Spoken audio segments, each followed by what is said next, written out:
Hi y'all, and welcome back to the Political Blade YouTube channel. I'm Monet, aka Political Bay, and this is episode 4.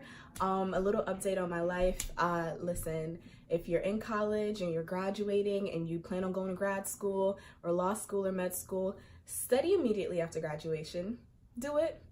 I started doing that. I was like, girl, you work so hard in college, take a few months off, you can afford it. Don't do it.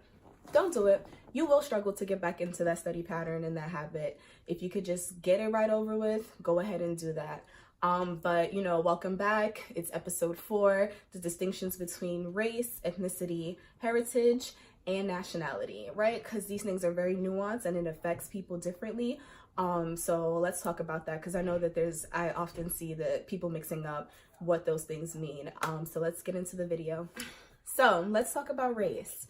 First, I'd like to say that we're talking about race in the construct of the Western world, specifically the United States, right? So 99% of humans actually share identical DNA. So we must understand that race is entirely socially constructed, right? And in the United States, race specifically refers to how you appear physically, right? Usually with skin color in different parts of the world, they break it down more in terms of hair color, eye color, things like that. But we're talking about the United States, and skin color is the primary factor. So the definition of race is, you know, how we categorize people based on their physical appearance, skin color, features, things of that nature. So ethnicity, right? And we have to also remember this is also socially constructed.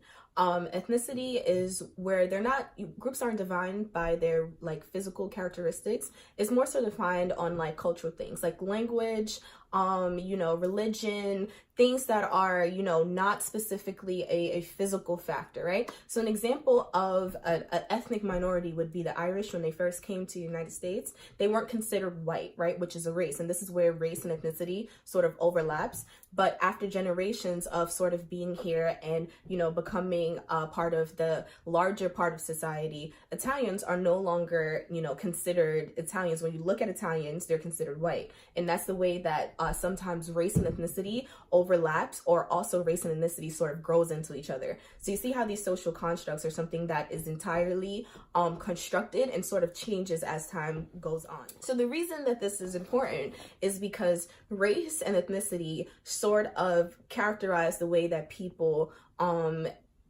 are punished and, you know, interacted with and dealt with by the larger society. So if we think back to those Italian immigrants, right, when their offspring then, you know, assimilated into American culture, they no longer dealt with the discrimination at the height at which their immigrant ancestors did, right? So because they became American, they then turned around and enacted the same sorts of violence on the races that existed in America at that time, which would be the Chinese, the African Americans, the, you know, people of Latin descent, right? So that is important to understand how we sort of signify people and characterize them.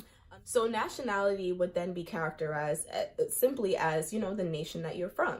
So my nationality is Guyanese.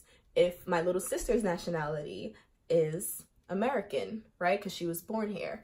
In terms of heritage, she has Guyanese heritage, right? That plays into her race, but those things don't necessarily have to play into her race because the makeup of the country is so wide, if that makes sense. So I'm a Black woman that is from Guyana, right? Although I have Indian, Amerindian, and Chinese heritage, that does not mean that those things are my race, right? Because race is ontological, which means that it is your experience, it is your physical attributes, it is something that is how do I say this? It's something that is the root of your existence, right? So when the one drop rule existed, where people sort of, if you had just one drop of black in you, you're now Black in America, right? That idea today is outdated because that one drop rule was used for economic control. Because slaves were the economic basis for the United States at the time, it made more sense to have more Black people, right? But today, one drop of Black does not necessarily mean that you're Black in today's society. It doesn't mean that you you know, interact in the same ways that, you know, someone that is unambiguously Black will be interacted with by the state and other people in society, right? And that's sort of like the differences and nuances when it comes to race, ethnicity, heritage, and nationality. So Brazil is a really great place to sort of look at these sort of distinctions because it's so diverse and there's so many different cultural distinctions throughout the country because of all the many races, right? So one popular distinction that people often have trouble with is the difference between Hispanic and Latinx, right? So Hispanic means that this person speaks Spanish, right? And Latinx means that this person geographically is from a region that is in Latin America. Does that make sense? So Afro-Brazilian, right? Let's look at them. They would be Black racially.